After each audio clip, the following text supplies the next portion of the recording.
Assalamualaikum warahmatullahi wabarakatuh. Berjumpa kembali dengan saya Agus Arya di channel YouTube Agus Arya Bercerita.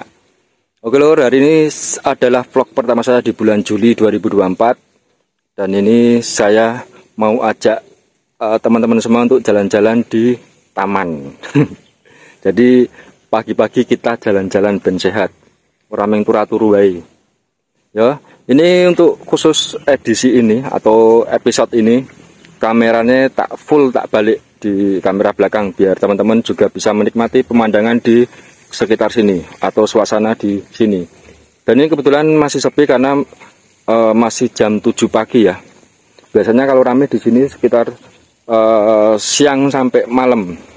Sore, yang puncaknya biasanya sore. Sore itu banyak anak-anak yang bermain di sini.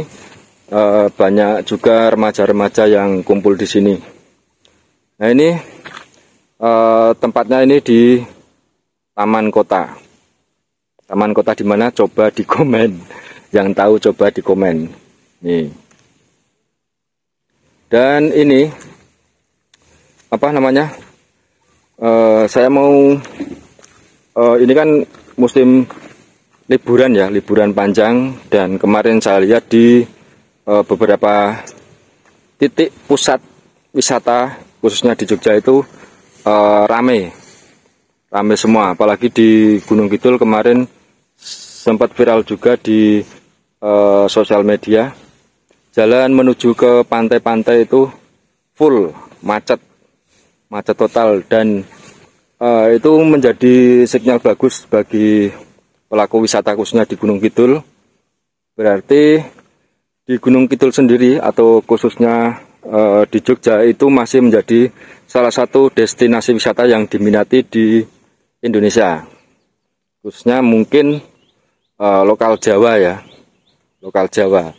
Tapi banyak juga sih yang dari mancanegara juga yang sudah berkunjung ke Jogja atau ke Gunung Kidul. Bahkan banyak juga yang stay di Gunung Kidul atau di Jogja. Nah, ini.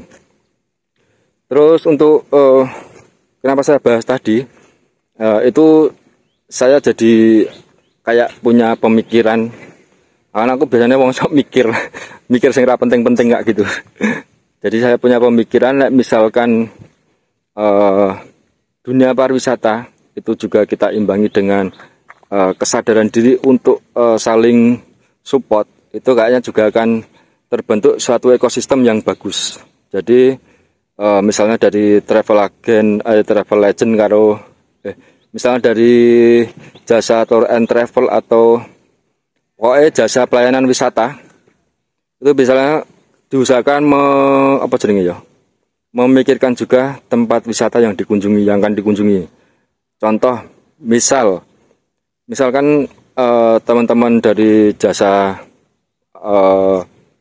tour and travel, misalnya bawa tamu atau bawa rombongan bis untuk datang atau berkunjung ke suatu tempat, diusahakan, saran saya loh nih, ini nggak ada yang salah, ini cuma saran saya, diusahakan ini baik order tempat makannya atau makan siang atau makan malam, baik mau beli oleh-olehnya, diusahakan di tempat yang ditujui atau di tempat yang kota yang sudah dituju untuk jadi pilihan wisata. Jadi misalnya di Gunung Kidul ya, sebisa mungkin beli makan atau oleh-olehnya di Gunung Kidul juga. Misalnya di Jogja, di Malang atau di Bali, nah itu juga diusahakan tempat makannya di daerah tersebut. Maksudnya ranjuk, maksudnya enggak ke Gunung Kidul terus beli makan Jakarta ya, enggak gitu juga. Kalau di Gunung Kidul sendiri kan paling dekat sama Jogja. Nah biasanya tuh sering lihat kasus-kasus sering ngelihat ini, misalnya datang ke Gunung Kidul tapi order makanan tuh dari Jogja terus nanti diantar ke mana, misalnya ke pantai atau ke Gua Pindul. Nah itu jadi kayak ngelewati, padahal di Gunung Kidul sendiri banyak tempat-tempat makan yang sudah support untuk menunjang kebutuhan makan para wisatawan ini. Nah, maksud saya alangkah lebih bagusnya misal teman-teman tour and travel ini bisa ikut mendorong kemajuan UKM setempat atau ikut mendorong usaha khususnya di bidang kuliner atau oleh-oleh, merchandise dan lain-lain di tempat yang dituju. Nah, kurang lebih seperti itu. Nah, ini apa ya? Cuman saran, cuman usul aja. Jadi ya kalau dipakai ya monggo, kalau enggak ya enggak apa-apa. Jenenge saran kok. Gitu ya.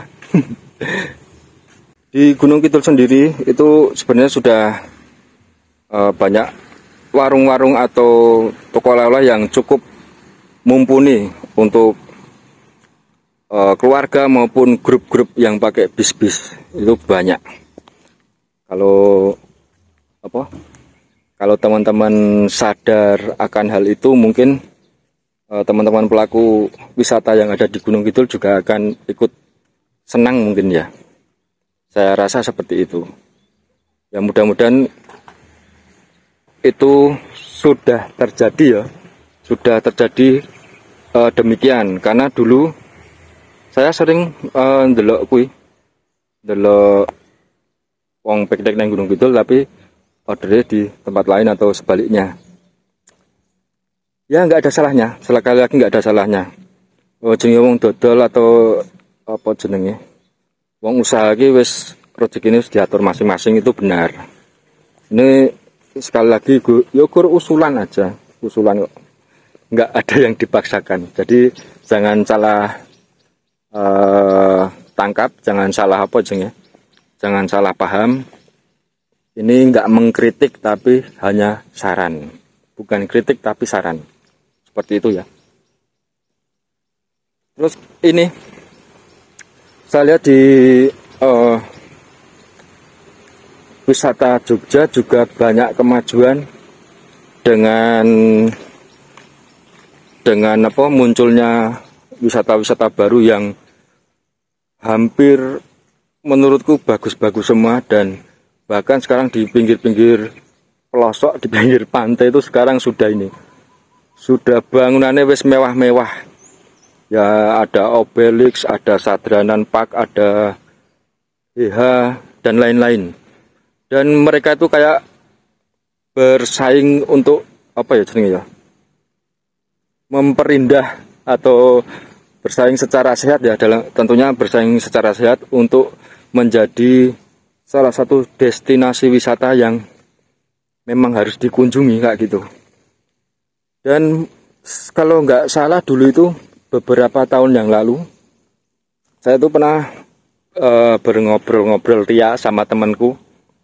Dia salah satu pelaku wisata juga, dan dia juga sampai saat ini juga masih sebagai pelaku wisata juga, tapi dia untuk menyediakan jasa tempat makannya, atau bisa dikatakan ya semacam resto lah, semacam tempat untuk makan.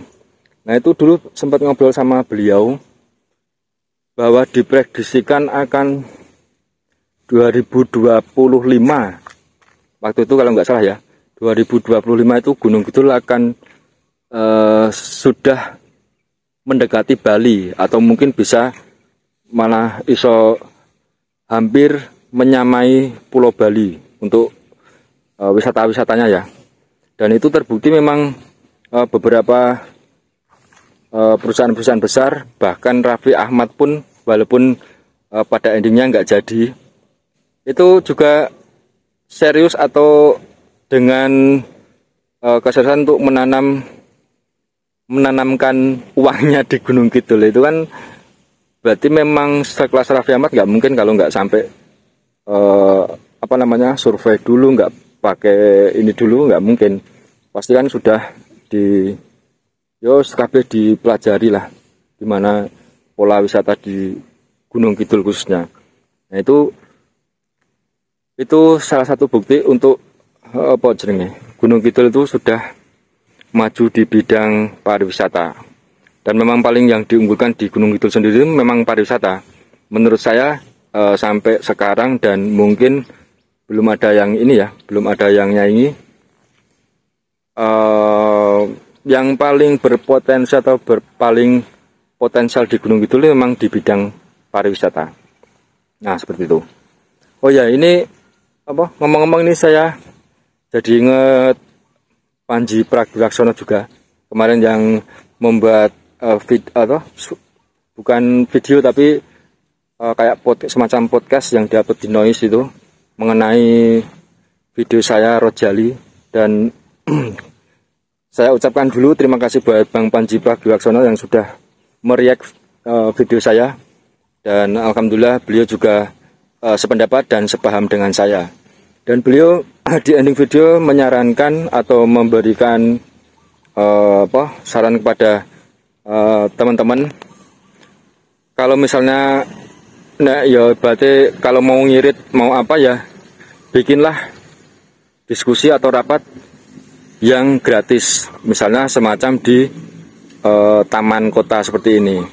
Dan di sini pun juga sangat memungkinkan untuk dibikin rapat atau diskusi, walaupun orang banyak itu masih memungkinkan, dan bebas membawa makanan minuman dari luar, ini masih bebas. Mungkin itu bisa diaplikasikan di kota lain juga.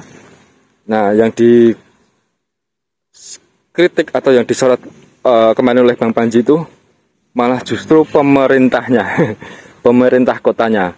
Itu dirasa kurang untuk memberikan fasilitas, khususnya fasilitas umum taman kota semacam ini untuk dijadikan tempat aktivitas mahasiswa atau masyarakat yang ada di kota tersebut. Jadi kalau misalnya difasilitasi atau taman itu dibikin semenarik, mungkin bisa semenarik di kafe, mungkin ya orang-orang akan banyak yang menggunakan fasilitas taman. Tapi kalau tamannya nggak menarik ya nggak ada yang mau datang. Nah, kata Bang Panji kemarin seperti itu. Oke lor, kayaknya video saya sudah kepanjangan, disambung besok lagi. Terima kasih yang sudah menyaksikan video saya. Oke, segitu dulu, terima kasih dari saya. Jangan lupa di like, komen, dan subscribe. Jangan lupa kasih jempolnya juga. Ngos-ngosan. Oke, terima kasih. Wassalamualaikum warahmatullahi wabarakatuh.